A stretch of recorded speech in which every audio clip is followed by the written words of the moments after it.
Good morning, Nitesh. Good morning, sir. Okay, Nitesh, let's speak some daily useful English sentences. I will ask you in Marathi, you translate it in English, okay? Okay, sir. काल तुम्ही उशीर का केला होता? Why were you late yesterday? Very good.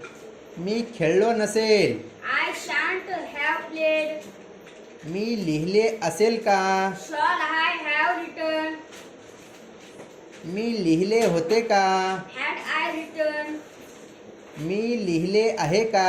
Have I written? तो माझ्यासोबत शाळेत गेला. We went to school with me. Very good. आम्ही शाळेत गेलो. He went to school. We went to school. We okay, went to school. Very good. तो शाळेत गेला. He went to school. Very good. त्यांनी काम केलं. They worked. आम्ही त्यांच्यासोबत काम केले. We worked with them. अजून एकदा सांग. We worked with them. Very good, well done.